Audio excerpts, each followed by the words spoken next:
রোজা ভাঙ্গার 18টি কারণ ইমামগণরা ফতুয়া দিয়েছেন, গভীরভাবে খেয়াল করতে হবে। এই 18টি কারণ হলে রোজা ভাঙবে, নয়তো বা 18টি কারণ তার মধ্যে না পাওয়া গেলে রোজা থাকবে। সুবহানাল্লাহ। প্রথমটা, ভুলে খাওয়া বা পান করার পর রোজা ভেঙে গেছে মনে করে আবার ইচ্ছাকৃতভাবে খাওয়া বা পান করা, তাহলে রোজা ভেঙে যাবে। দ্বিতীয় কারণ, বিড়ি সিগারেট হুক্কা সেবন করলে, বলো হুজুর এটা তো পান করিনি, স্মোকিং, তো আমি দুয়া আইসি আর গেছে, কোনো পানিও না খানাও না, তাদের জন্য বলছি সিগারেট পান করলে তোমাদের রোজা ভেঙে যাবে। তৃতীয়, কাঁচা কোনো চাল, আটার খামির বা একত্রে অনেক লবণ খেলে রোজা ভেঙে যাবে। এমন কোনো বস্তু খাওয়া যা সাধারণত খাওয়া হয় না, যেমন কাঠ, লোহা, কাগজ, পাথর, মাটি, কয়লা ইত্যাদি, রোজা ভেঙে যাবে। 5, পাথর, কাটামাটি, কঙ্কর, তুলা, সুতা, তৃণলতা, খড়কুটো ও কাগজ গিলে ফেললে রোজা ভেঙে যাবে। 6, নিজের থুতু হাতে নিয়ে গিলে ফেললে রোজা ভেঙে যাবে।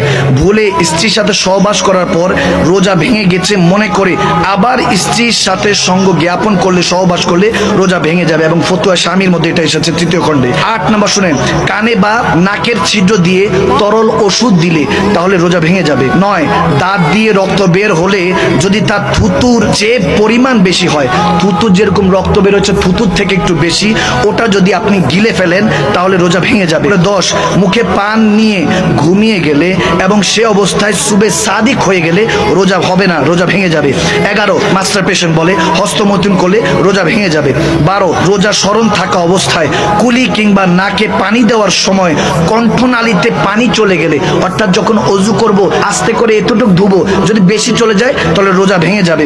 14, রাত মনে করে সুবে সাদিকের পর সেহরি খাইলে রোজা ভেঙে যাবে। এখানে আবার অনেকে বলে যে হুজুর আজান দিলে কি সেহরি করা যাবে কিনা, আজানের সাথে সেহরির কোনো সম্পর্ক নাই, ওটা হলো সুবে সাদেকের হিসাব করতে হবে। অনেক সময় আজান এক জায়গায় আগে দেয় পরে দেয়, টাইমিংটা হলো আপনাকে দেখতে হবে যে আজানের ওয়াক্ত কখন, ওই সুবে সাদেক হওয়ার আগ পর্যন্ত আপনার সেহরি চলবে। তবে আজান চলাকালীন অবস্থা অনেকে খায়, তাড়াতাড়ি শেষ করে ফেলতে হবে, যে আজান হয়ে গেছে সমস্যা নেই, মাদানী হুজুর বলছে আজানের পরেও খাওয়া যাবে, এরকম হলে চলবে না। 15, ইচ্ছাকৃতভাবে বমি করা বা বমি আসার পর তা গিলে ফেললে, যদি অনেক সময় অসুস্থতার কারণে বমি চলে আসে। আবার এখানে একটা বিষয় আছে, ইমামগণরা বলেন যদি রক্ত কোথাও কেটে গেল, কোথাও আঁচড় খেয়ে গেলাম বা কেটে গেল, রক্তটা যদি এখানে স্টপ থাকে অর্থাৎ প্রবাহিত না হয় তাহলে রোজা থাকবে।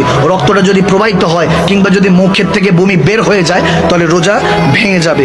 16, সূর্যাস্ত হয়ে গেছে মনে করে ভুলে দিনে ইফতার করলে রোজা ভেঙে যাবে। অনেকে মনে করে যে সূর্যাস্ত হয়ে গেছে কি ব্যাপার, এখনো তো আজান দেয় নাই মাগরিবের, এই চিন্তা করে যদি ইফতার শুরু করে ফেলে, তাড়াহুড়া করে, তাহলে রোজা ভেঙে যাবে। 17, যদি কেউ রাত ধারণা করে স্ত্রী সহবাসে লিপ্ত হয়ে যায় অথবা সুবে সাদেকের কথা জানতে পেরে তৎক্ষণাৎ সহবাস থেকে বিরত হয়ে যায়, তার